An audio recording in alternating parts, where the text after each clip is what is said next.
Right, good afternoon, ladies and gentlemen. My name is Gary Woods. I'm one of the assistant heads here at Bradford Grammar School, and it's a great delight and a privilege to be able to welcome back to BGS this afternoon as part of our In Conversation series, Dr Amir Khan, local GP and television star. So Amir was born and grew up in Bradford, and in 1994 he won a scholarship here to BGS. Amir did very well at school and went on to study medicine at the University of Liverpool, and he qualified as a general practitioner in 2009. After a year working on the Wirral, he returned to his native West Yorkshire, where he's worked now for over 10 years. He's currently a partner at the Ridge Medical Practice. Amir is also an Honorary Senior Lecturer in the School of Medicine at the University of Leeds and the University of Bradford. And in recent years, he's become something of a television superstar. He appears regularly on BBC Breakfast, Good Morning Britain, Lorraine, and This Morning, and is one of the doctors who star in Channel 5's hugely successful series, GPs Behind Closed Doors. Amir's latest project is his book, The Doctor Will See You Now, which details the highs and lows of working as a GP for the NHS. It recently entered the Sunday Times bestsellers list, underlining once again Amir's success as a GP, his popularity on TV, and his fantastic work in promoting physical and mental health in the community. Amir is going to begin our conversation in a few moments by reading an extract from his book, and he's also going to sign some copies which we hope to raffle off later in the year to raise funds for the Manor Hospice in Oxenhope. Once again, thank you very much indeed, Amir, for making time in your very busy life to come back to BGS today. You're very welcome. One final thing from me before Amir reads something from his book. If anyone's watching the broadcast and would like to send any questions in, you should find a chat feature on Teams, and if you put your questions in there, I will do my very best to feed them into Amir. Gosh, thank you so much. That's like the best introduction I've ever had. My mum will be proud.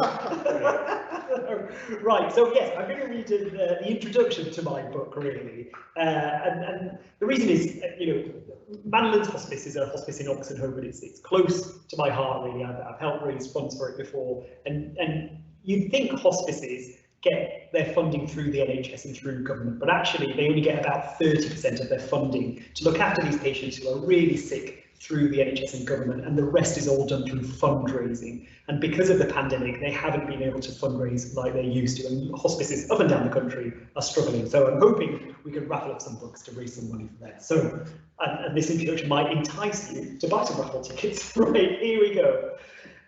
So it was the bank holiday weekend and the sun was shining. Sunday afternoon made for the perfect opportunity to go to the garden centre and buy some bedding plants to fill some of the gaps in his garden. It was busy when he arrived. Everyone had obviously had the same idea, so he had to park a fair distance away, but it didn't matter, he didn't mind the walk. There were lots of people wandering around with trolleys filled with plants and ornaments. The coffee shop was brimming with customers ordering cakes and teas. He followed the signs to the bedding plant area, his empty trolley ready to be filled. The pansies looked good, but perhaps he should go for a perennial instead. That way, he wouldn't have to fill the gaps again next year.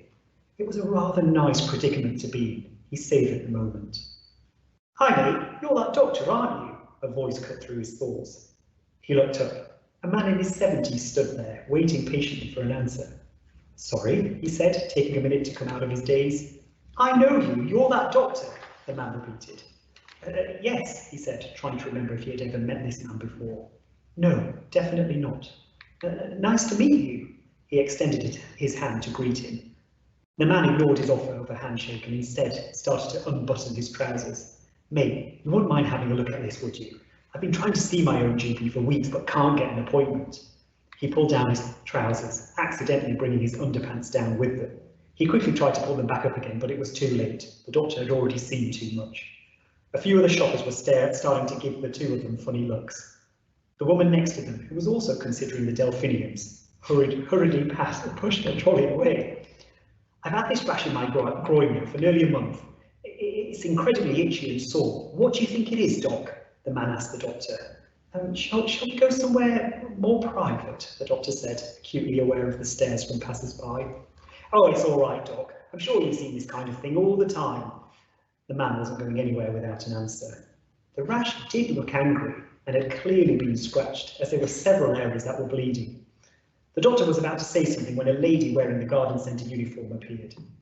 "You have to pull your trousers up immediately," she said sharply. "This is a garden centre for families." She gave them both a disgusted look. "It's all right, love," the man said. "This man's a doctor. This is a medical problem." He pointed at his groin. "Nothing dodgy going on here. Don't worry." "I don't care if he's the Sultan of Brunei. If you don't pull up your trousers now, I'll call security," she said. The doctor quickly interjected, desperate to put an end to this scene. You can pull up your trousers. I think I know what the rash is." The man pulled up his trousers. "See, I told you. Doctor," he said smugly to the staff member. She rolled her eyes and walked off. "So what is it, Doc?" "Probably a fungal rash from sweating into your groin. You should be able to buy an antifungal cream from most pharmacies." "Cheers, Doc," the man said, wheeling his trolley off. The doctor couldn't stay in the garden centre a minute longer. He could feel the eyes of the other shoppers on him. He dumped his empty trolley and made his way hastily to the car. This was me on a Sunday afternoon at the garden centre. Full groin rash just waving around in my face. I now go to a different place to buy my perennials. That's it. Thank you. I remember that story when I read your book. And it's 100% true. So let's start at the beginning, Amir. Tell us a little bit about what your life was like when you came to Bradford Grammar School back in the 90s. Yeah, so I lived just round the corner from here. Well, I lived just round the corner from here in Shipley, and I got a scholarship, as you say. My family, we were very lucky because we couldn't afford to come to a school like this, so I went to Naville Middle School, and I remember my mum waking me up one day and said, "Oh, we're going to Bradford Grammar School, you're going to sit an exam." She hadn't told me anything about it. And it was the 11+ exam. Yeah. But I honestly, she kind of just left me here. "I'll be back in a couple of hours," and so she came to pick me up. Preparation, no tutoring. I did an exam. I got interviewed, and I didn't really know what was going on. And then, luckily, it was for writing. Surprisingly, when we got the feedback, it was the writing section of the exam that I did really well in, which is ironic because I chose to do the sciences later.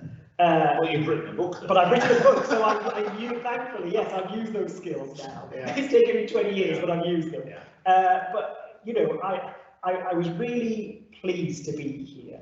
And being perfectly honest, you know, when you come from a very working class background, my dad was a bus driver, my mum, she couldn't speak English when she came to this country, and she was a cleaner, and she worked her way up to becoming a social worker. And when you come to a school like this, you know, I didn't realise it at the time, but when I reflect on it now, I can just see the opportunities that it's given me. I can say hand on my heart that I wouldn't be where I am now if it wasn't for this school. And I'm not just saying that, honestly. I drive past it every day, and I've got such fond memories of being here. I'm so grateful.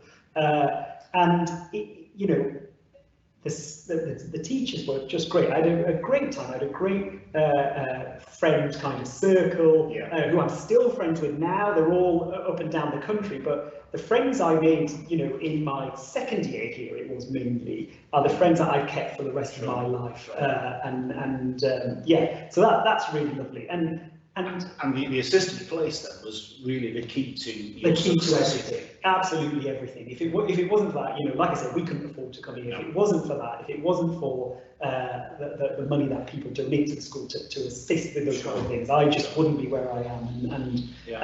And the opportunities and perhaps I have the potential, but that potential wasn't unlocked until I came here, and I didn't know what I was capable of until I came here. And that's part of the reason why I wanted to come back today. Great, thank you. So when did you begin to think, actually, I think medicine or a caring profession is the job for me? So I really wish, you know, people ask me that all the time. I really wish I had a big dramatic story where I got really poorly and I went into hospital and someone looked after me and I thought, oh, that is what I want to do because I've had that experience. But I don't have. Unfortunately, I was well all through so I don't have a dramatic story.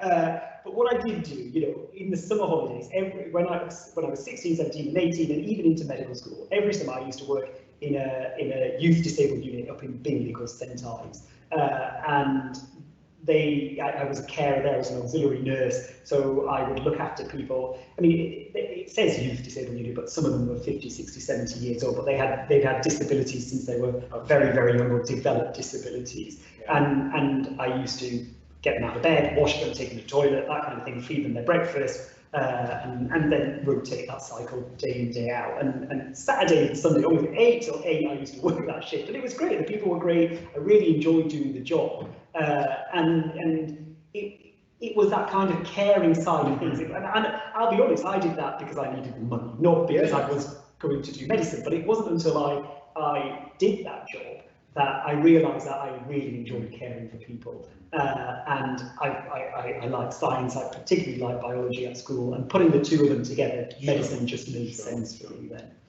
So what advice would you give to BGS pupils? I know you've just been speaking to a few in the last few minutes. What advice would you give them if they're thinking about a career in medicine? Yeah, so if you're thinking about it, you know, when I was applying to do medicine, there was lots of people who were also applying to do medicine, and I felt that they were better than me, and they would definitely get a place, and I wouldn't. And they had really good kind of stories as to why they wanted to do medicine. And I think a lot of people have that kind of feeling where they think other people are better suited to it, or maybe better than them, and perhaps you shouldn't apply because there are people better than you.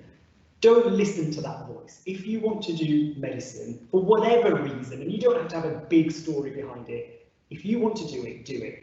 But it isn't easy. You know, you have to work really hard at school and then after school as well, so it doesn't just happen. And it's more than just academia. That you have to show nowadays when you're applying to do medicine, and I am on the admissions board for Leeds Medical School. You know, we want to see evidence, real evidence of people caring, and that isn't just getting work experience in a hospital or a GP surgery and watching doctors at work. That is important as well. You need to understand the role, but it's about showing evidence of caring and how you can understand illness really, and the holistic approach to that, how illness impacts people's lives, whatever it is, whether it's a physical illness or a mental illness, what the wider impact of that is on people's lives. And that's a really quite a complicated concept to grasp at 17 and 18 years old, but it's important because we have such huge numbers of applicants, and to stand out from the crowd, you've got to show that you care about people.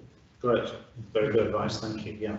So when you qualified as a doctor, you know, you've written that you weren't sure in which direction you wanted to go. You mentioned paediatrics, I think, in your book, and then eventually general practice. So what was it that led you to caring for people in the community? Why was being a GP in the end your decision? Well, again, I mean, I sound really indecisive. I wasn't sure when I finished my foundation years about which way to go, and I initially applied to do paediatrics. I did work at Alder Hey Hospital in Liverpool for a couple of years, and I really enjoyed it. I like looking after children, but what I missed was talking to adults. And you do talk to adults when you're a paediatrician, but they're mostly frantic parents. And so I wanted to get a balance between looking after children and adults, and I think primary care general practice does that. And my experience of seeing a doctor has always been a family doctor. I didn't really have much experience in hospital work until I applied to do medicine, and so I had that old-fashioned idea of what a family doctor should be like. And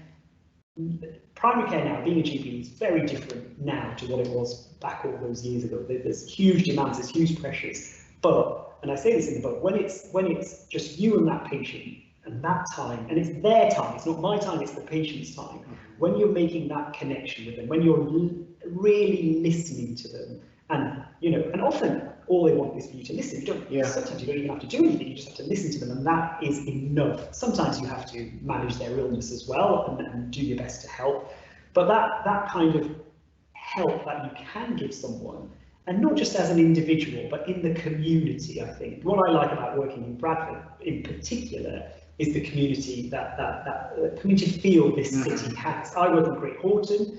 For anyone who doesn't know it, it's by the Mumtaz. Everybody knows where the Mumtaz is. It's just a way. And it's very multicultural. It's socially deprived. We have lots of people who can't speak English, but that is why I love it. And making sure we have health services that serves that community, be it the Eastern European community, the South Asian community, the Caucasian community, we have to have services that apply to all of them, and we have to, if they can't speak English, it's up to us to adapt our services so we can offer them the best health care that we can offer them. It's not for them to come to us adapting. And that's what I really like about it. That's what being a GP is all about. It's adapting to the community and making a difference to them.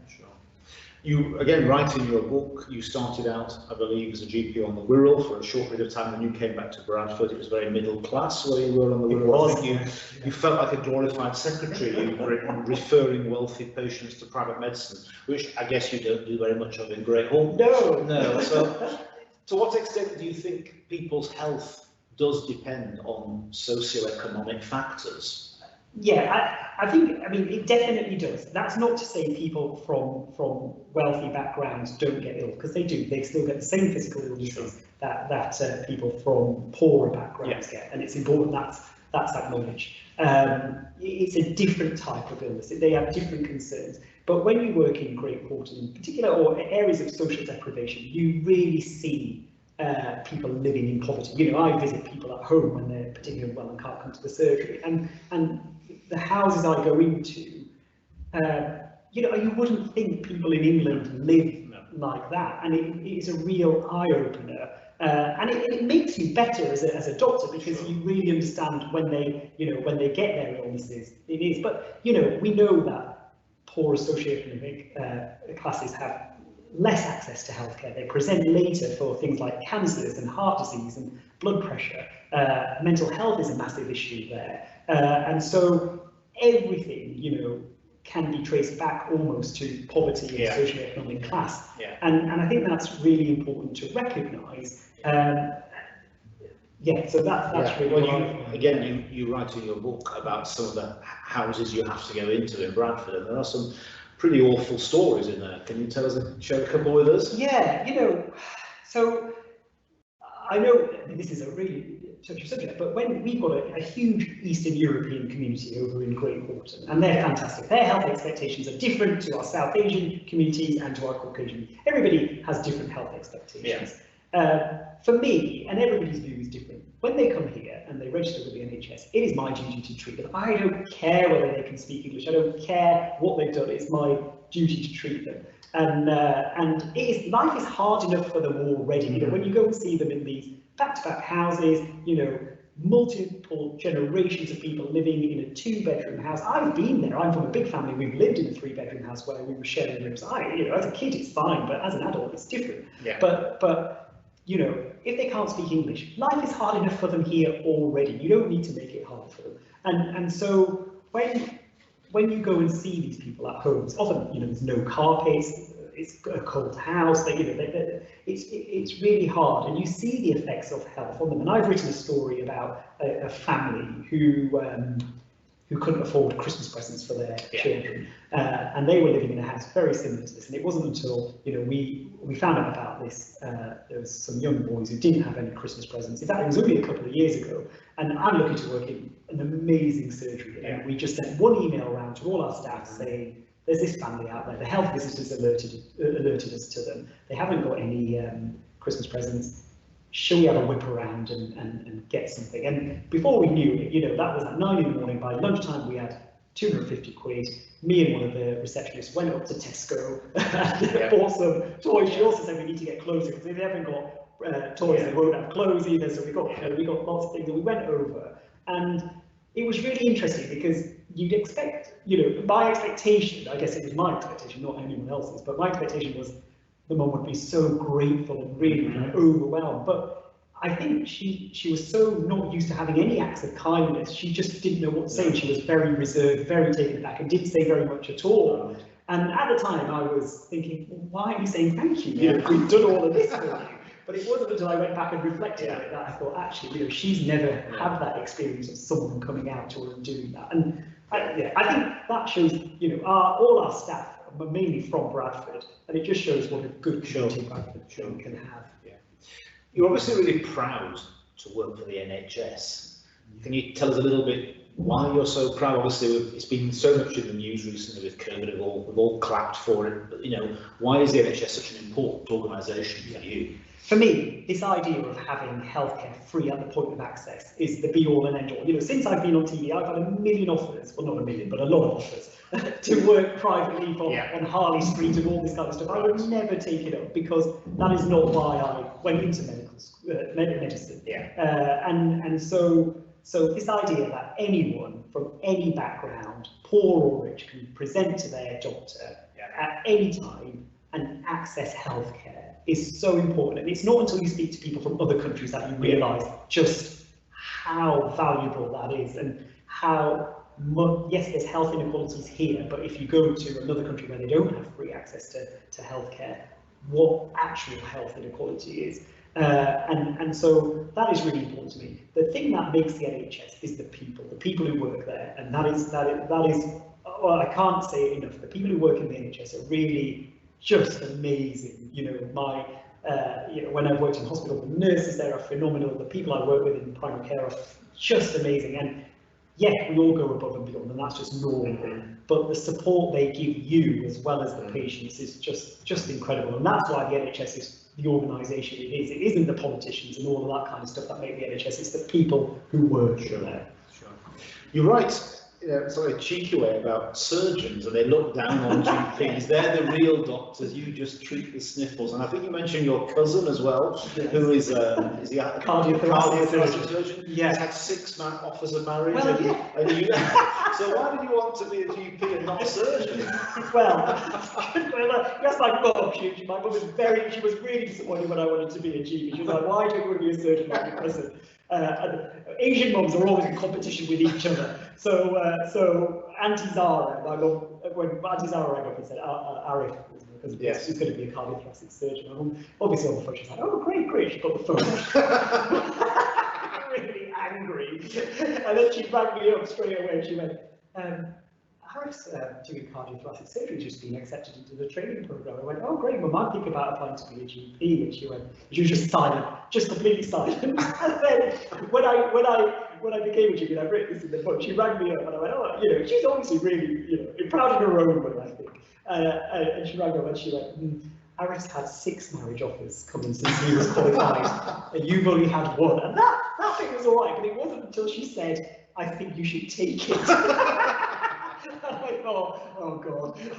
But actually, it kind of reflects on what people might think of GPs. Sure. You know, we don't, we see coughs and colds, and the real kind of sexy medicine takes place in hospitals, but that isn't true. Yeah, well, you write in your book about people collapsing in your surgery, and you really do have to get the crash trolley out. Yes. And God, I've never got it out more than recently, actually. So it's so we have people having seizures, people collapsing, really unwell babies come in, adults, and we go and see things that surgeons don't necessarily. We go into people's homes, we go into nursing homes. During the pandemic, we've been looking after people who have been in care homes, who have been really sick. So that we are just as good. Yeah, great.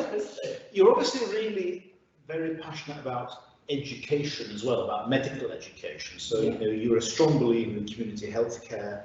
I know that diabetes is one of your specialisms. I heard you on Radio Leeds last week when I was driving home talking about malnutrition. So why do you invest so much of your time and energy into educating the community about healthcare? Yeah, I think particularly the information I give out. I think what healthcare has to be is it has to be accessible. And it has to be, the information has to be given in a way that applies to people. So often people get leaflets through the door about breast cancer and the symptoms to look out for, or bowel cancer, or whatever. And a leaflet through the door isn't giving someone the information that they need. They may not be able to read English, they may not have the time to read it. And so it is important for me that health information, so I do information in different languages. I speak Urdu, Punjabi, obviously English. So I like to give information out in different languages so it's accessible to people, but also that it's applicable to them. So we see lots of information about obesity, but last week was Malnutrition Week, and there are 3 million people in the UK who are underweight, who are malnourished, and so addressing that was really important. This month is Breast Cancer Awareness Week, and I did a whole piece on ITV about how South Asian people in particular present later for their breast cancer symptoms and don't attend mammograms for all sorts of reasons. And so we have to address those issues head on, but make it applicable and accessible for people. Sure, yeah. I was going to mention, you obviously work in an ethnically diverse city. You work a lot with Yorkshire Cancer Research, and you try to encourage women from minority ethnic backgrounds to take up their cancer screening opportunities. Yeah. Why are they reluctant to do so? So I did a 2-year project with Yorkshire Cancer Research and Bradford University looking at why numbers were down for breast screening, cervical screening and bowel screening for South Asian women. And part of it is the obvious stuff, which is it's an intimate examination, mammograms involve getting your breasts out, cervical screening involves a vaginal examination, bowel screening involves getting a poo sample, which nobody wants to do.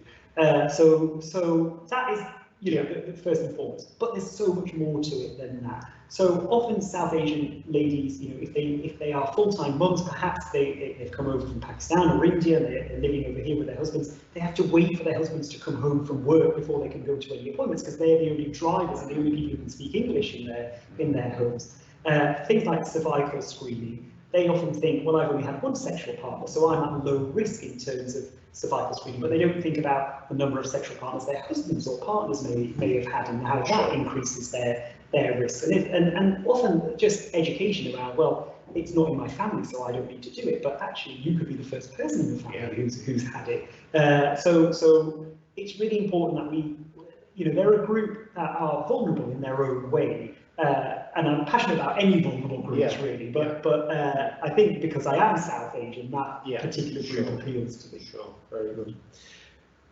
Is it fair to say there's a bit of a cheeky side to you? You're a bit provocative at times. Obviously, we've heard the hilarious story of a man dropping his trousers in front of you in the garden centre. And I found a picture of you recently on your Twitter feed where you're encouraging men to check their breasts for breast cancer, and you're wearing a very large pair of quite large plastic breasts. So, do you sometimes deliberately choose to be a little bit provocative? I think I do, yeah. I think it's a great way to catch someone's attention, isn't it? Mine, certainly, so if you see a man with a pair of breasts, you want to see what's going on, and you read it, and then you think, oh, actually, maybe I should, you know, as a man, maybe I should be checking for lumps there as well.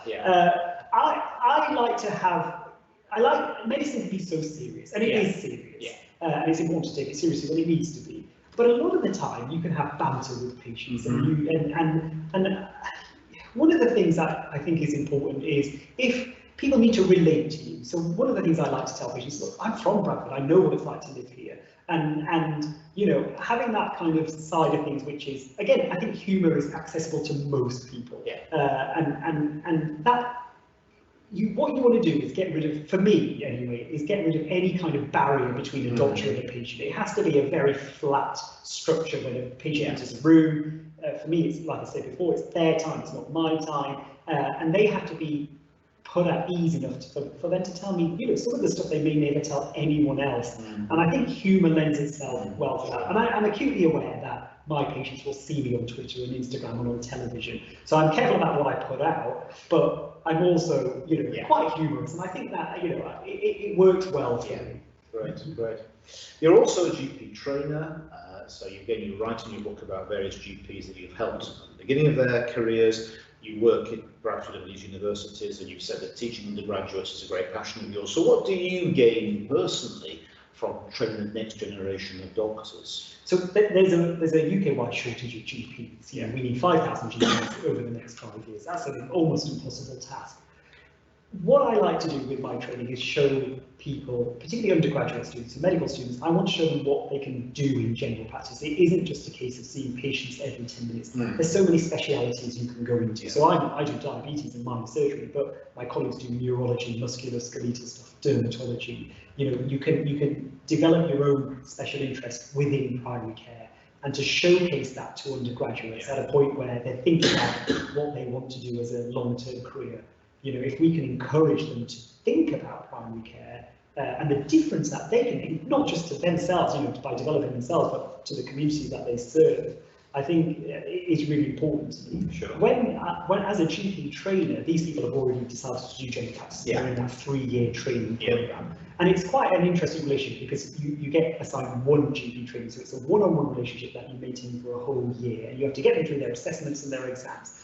And I've been training now for 10 years, and I'm friends still with all my GP trainers. They've gone far and wide, but all my trainees, a lot of them work out the practice, to be fair. But others have gone far and wide, and we're still in contact. They still ring me up when they want a reference or when they want that kind of thing.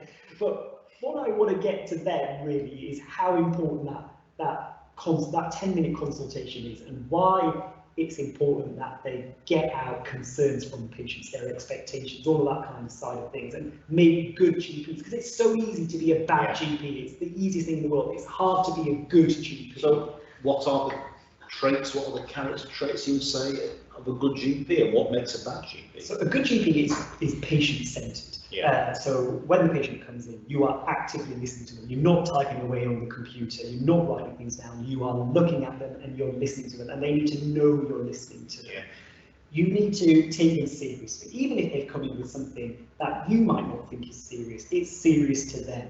And so you've got to acknowledge that, and then talk to them about why you don't think it's serious.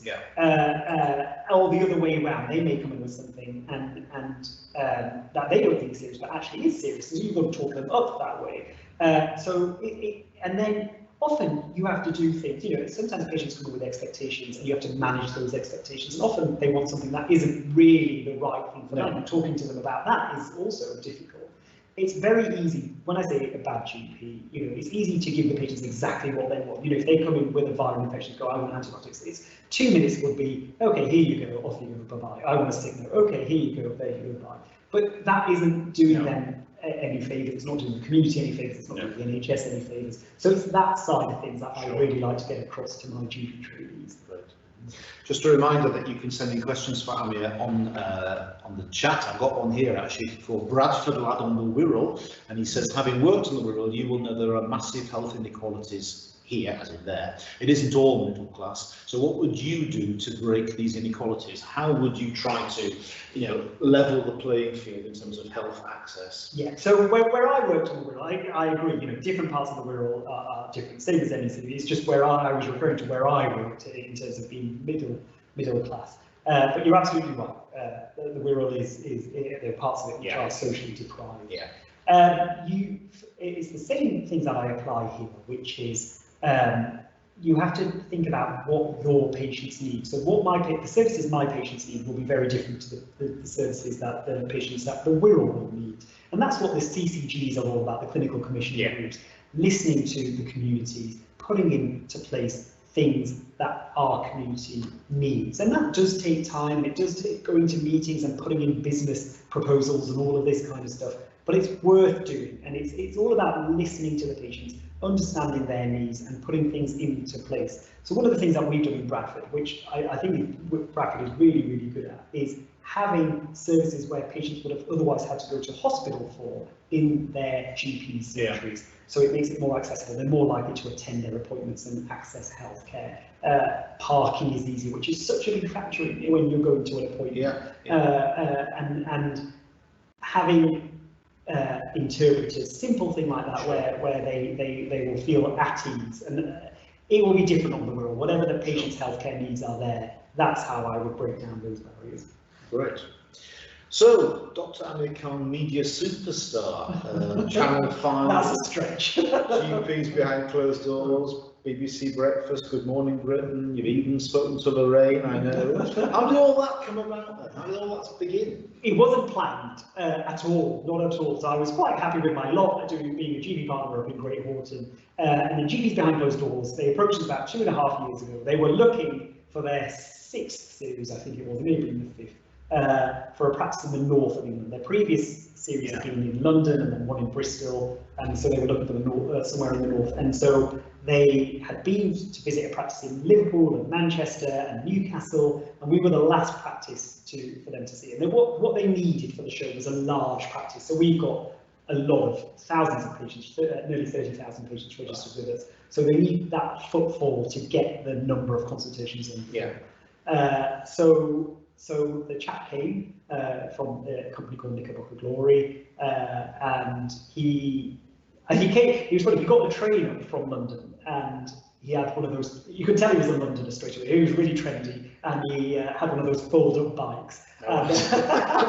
We knew who he was. No, you don't. And I think he regretted it because he cycled from the interchange up to Great Horton, and I think he'll never ride his bike in Bradford again. So, and the thing that won him over was our nurse made him beautiful lemon drizzle cake, and it was that kind of Yorkshire hospitality. Yeah. And I think when he fed back to us as to why he chose the surgery, it was the relationships we had with each other rather than, because he hadn't seen us with patients at that point. No. And you could just see that how close a team we were, how well we got on with each other, and when the people from GPs Behind Closed Doors came to film, and it's all fixed cameras in rooms, and they've got people in galleries watching things. You know, one of the things they reflected back to us, not just on our surgery, but as Yorkshire as a whole, was just how incredibly friendly it was. They were all from London. There was about 30 of them staying over for a year. It was a long film shoot, and they were incredibly taken by Bradford, Leeds, where they were living, and the people, and they just couldn't believe it. They thought it was all like fake, and they're like, no, this is just normal for us. Don't tell them too often, because no, they'll all come exactly. and live. So did that then lead on to other media work? Yes. So I was quite lucky because I had some really interesting patients that got showcased from GPs Behind Closed Doors, and then that fed back really well. And then I got asked to be on BBC Breakfast as a regular contributor, and then I got a contract with ITV to do Good Morning Britain in the Rain, and then I filmed some other shows for Channel 5 as well. So one thing kind of leads to the other. That it's a lot of work. People don't often see that side of things. It's a big juggling act, managing my GP work with this. All my annual leave is taken up by filming, and so it is a lot of work. And the book is all written in your own time, so you are doing a million things at once. And it is, I've got a wonderful family who support me, which is what's made it possible, really. But it's a lot of work. But you use your media exposure again to further your goals of community health care, really, which I think is really great. Every time I've seen you on TV, you've always been pushing some medical message. Yeah, and that's why it's important for me. You're amplifying a voice that you may have reached a few people originally. Now is reaching thousands of people. So the idea of being breast aware, the idea of malnutrition, all the COVID messages we've been saying are reaching just larger numbers of people, and that is the benefit to it, really. Yeah. Okay, I've got a couple more questions here. One from Honorary Khan. The misconceptions of COVID within the BMA community is resulting in them not seeking medical advice at the right time. So how can you, as a BAME doctor, help overcome these misconceptions? So I'm doing a lot of work around the media with this in particular. First of all, raising awareness that as we know, COVID disproportionately affects people from Black and Asian backgrounds, and not only are they more likely to get it, but they're more likely to get complications from it. There have been some misconceptions around how they may well be treated in hospital, and I've heard that from patients, and that was really worrying to hear. And you're not quite sure where. I mean, there's been so much misinformation about COVID out there, but this is one of the things that really struck a chord with me. People were telling me that South Asian people were being treated differently in hospital with COVID, and I thought that's so bizarre, it's so wrong. And so I went into mosques, I went on television to talk about it. It's still a massive issue. It's going to be a big issue going forward because we're seeing numbers rise again. At the moment, 38% of people in ITU are from BAME backgrounds, and that is more than what it was at the peak of the pandemic. It was about 34%. So we're still seeing this virus affect BAME communities disproportionately. We just need to keep talking about it, and that is what I can do. I can't solve the problem, but I can do my best to talk about it, and I will continue to do so. Another question here from Amelia Websdale. Has being on TV taught you anything in relation to your practice as a GP? Have you learned anything from the experience of being on TV? Yeah, you know what, it was strange to watch yourself back consulted. I hadn't done that since I'd had to hand in videos of me consulting for my exams when I was applying to do general practice. And it was really strange. And you kind of look at your facial expressions and you do that thing which everyone does, going, God, do I really sound like that? That's horrendous. But then you learn what works well. And that's, I did learn a lot by watching myself. I learned a lot by watching other people and taking what they did well and applying them to my consultations as well. But yes, you take out those bits that you kind of watch and you go, oh God, I'm not going to do that again. I'm going to do more of that. So yes, I definitely, watching myself on GPs Behind Closed Doors, I've learned a lot about communication skills. And what's interesting actually now, because of COVID and the way medical students are being taught, they're not being able to get actors in to be patients and all this kind of stuff. So they're using the medical schools council across the UK and Ireland are using our consultations from GPs behind closed doors as learning tools for the medical students. So yeah, I learn stuff from them, so I'm hoping they will too. Right, good. Let's talk about your book a little bit. So why did you want to write a book? I didn't want to write a book. It's really bizarre. It's one of those things. It's kind of one of those serendipitous kind of moments where things just align. And doing the TV work was really good. And then someone suggested to me, you should think about, because I do a lot of stuff on Twitter. I write a lot, and I do stuff on social media. And someone suggested, well, the stuff you put out is interesting. Why don't you write a book? And I thought, oh, no. And then there was this same person who was a literary agent said, no, just write one little piece about a consultation you've had. Make it a funny one, make it light-hearted. So I went, well, that's not too hard. And so I did that, and they really liked it. And they said, oh, now do a sad piece. So it was a bit like an audition, now be sad. And so I did, and they really liked that. And then we kind of talked around to go, you've got two really good chapters here in a book. What do you want to say about primary care? And it was going back to this idea that primary care can be really dramatic, all the stuff that we see, the relationships we build up with patients, all that stuff that people, the coughs and colds, we don't see them really. We see all the more intricate things and all that stuff that takes place in hospital is really important, but it's just as important in primary care. And to try and get that message out in this book was what I wanted to do, and that's what I aimed to do. And I'm just so grateful about how it's been received. Honestly, it's Sunday Times bestseller. You expected it? No, I genuinely wasn't. It's just incredible. I'm just really pleased that people have received it. It's a great book. I read it last weekend. It's very funny and very sad in equal measure. Actually, there are some heartrending stories. When you lose patients, unfortunately, very, very ill. So I heartily recommend it. A question here from Mary John. What advice can you give to young people who face discrimination in accessing a work placement?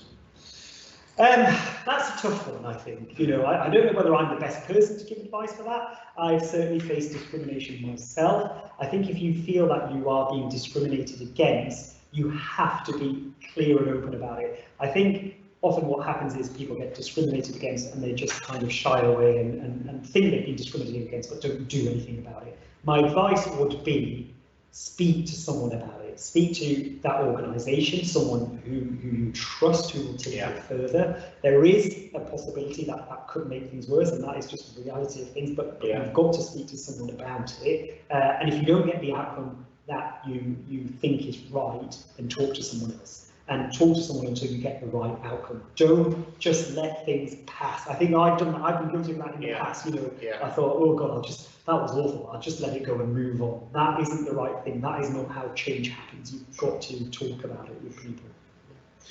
COVID, you've obviously mentioned it already, the biggest health emergency probably of the last 100 years. How has it affected your work?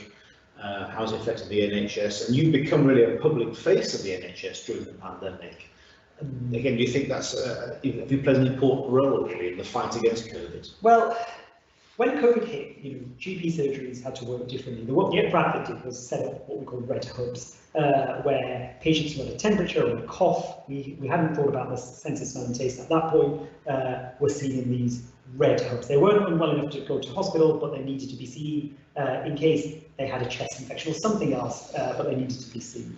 And so I would rotate into them. Not every GP, but people who signed up to it would get rotated into it. And I thought, well, you've got to do it. And I'll be honest with you, I've written about this in the book. I was really scared. I was scared because people were dying, people from BAME backgrounds were dying, and we didn't know a great deal about the virus then as well.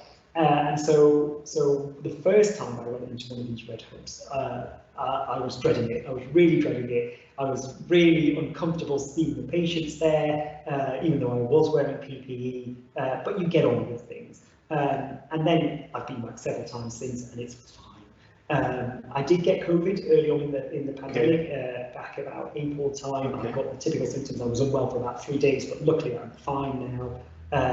The other way it really affected me was, the patients I know the best are my care home patients. I see them most, they're my sickest patients, they need the most input from their GPs. And unfortunately, the care homes that I looked after were part of that cohort of care homes where patients with COVID were sent home into them, and it just spread like wildfire, and we lost large numbers of our care home patients. And going to see them in PPE, coming out, talking to relatives about them, and I'm still talking to relatives about their loss, which happened back in March, April, because back then we weren't able to test for COVID, so I had to guess that they had COVID. Sure. And the repercussions of that, at the time were pretty bad, but now I've got, we're still talking about, well, how did you know he had COVID? You never tested for him, but we just weren't able, we couldn't send him into hospital, we couldn't test for them. And that, if you think about it, if you've been married to someone for 60, 70 years, and that is the outcome, he may have died from COVID. That is a horrible position to be in, but there are lots of families in that position that we're still managing. So it's been tough. Yeah, well, you write again very movingly about treating patients in care homes who die of COVID. I've just got a couple of minutes left, if that's all right. How about talking about wildlife? That's clearly another great interest of yours. You're an ambassador for the Wildlife Trust. You're supporting their 30 by 30 scheme. You tweet a lot of beautiful pictures, I have to say, of wildlife. So why is the environment or wildlife so important? It's important to everyone, isn't it? At the moment, wildlife is. I've always had a massive passion for wildlife. Sure. My dad's passed away now, but we used to watch wildlife documentaries together, and we used to go for walks and spot wildlife together. I think that's what sparked it. It's because I think it almost goes back to when I'm talking about vulnerable groups of people.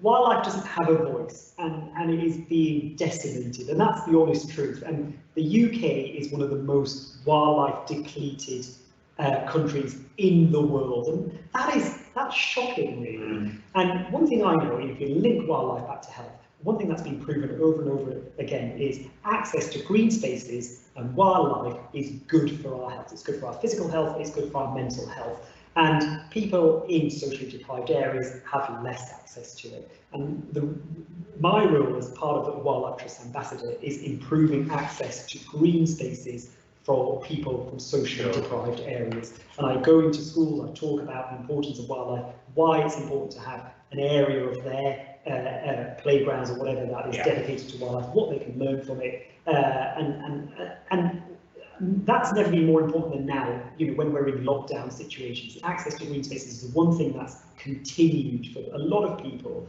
and what's kept a lot of us sane. It's certainly got me through some of the worst moments in this pandemic. And I just want people to be able to access that. The people who have the least access to green spaces and wildlife are set to gain the most by accessing it. So you can get lower rates of depression, lower blood pressure, lower rates of type 2 diabetes just by being around green spaces. It's incredible, and this simple study, I could talk about this forever, and I know what time is up, but one simple study which really highlights it. There was a study that was done in the US that compared patients who were inpatients in hospitals, so admitted to hospitals, and those patients who had views out of the window to trees compared to those people who had views out the window just to another part of the hospital. Those people who had views out the windows to trees left hospital on average a day earlier than those who didn't. And I think that's incredible. That's the effect it can have in conjunction with conventional medicine. Of course. Okay, final question from me. You write an awful lot about your mum, about Carl. Humorously, I suppose, especially about her cooking. Family is clearly something that's very important to you, a great passion of yours. Tell me a little bit, if you can, about your relationship with your mum and how difficult some families have found it during the pandemic when they can't see their relatives. So I come from a big family. I've got 6 sisters, and with me and with my mum. My dad passed away many years ago. My mum is one of those typical Asian women who likes to be in charge. She likes to cook big family meals. She likes to be involved in everybody's lives and actually make all our decisions for us. Even though she thinks she isn't doing it, she's doing it. And so we let her get away with it, really. We've created a monster. But I think it's been really hard for her. She's in her 70s now, and the lockdown has been really difficult for her because she's used to having all of us and the grandchildren all there most weekends for a big family meal, and we all hang out. But we haven't been able to do it. One of my sisters is an A&E consultant at the BRI. She had to move out of her family home into an empty house because of the risk of spreading the virus. She couldn't go and see my mum. I couldn't go and see my mum because I was being exposed to COVID patients. So we'd see each other from afar, like many families did. And she's mastered WhatsApp and she's mastered Zoom, which, you know, for a 75-year-old Asian woman, that's a lot. So we do have these virtual meetings now. She's created a bubble with part of the family. And so she does get to see some of them, but it's been really hard, and many families are in the same situation. And the longer it goes on for, the harder it is for her. But yeah, she's a character. And you recently interviewed her on television, for the first time. I know, but I was so nervous. And my mum is like she's like a lawn to herself. So to get that 30 seconds of ITV footage, it took us about 3 hours because she just kept going off on different tangents, and so it's heavily edited interview. Well, thank you, Amir, very much for spending a little bit of your time here today. I know you've also talked to some of our pupils, and it's been absolutely great. Thanks for telling us about your career as a GP, about your media work. It's been really fascinating. I will just give another plug for Amir's book, which is a really funny and sad read in equal measure, and as I say, Amir's going to sign some books which will then raffle off to help Manolant's Hospice in Oxenhope. So thank you again for all that you've done. My pleasure. Thank you for coming back to BGS. Thank you. Bye bye.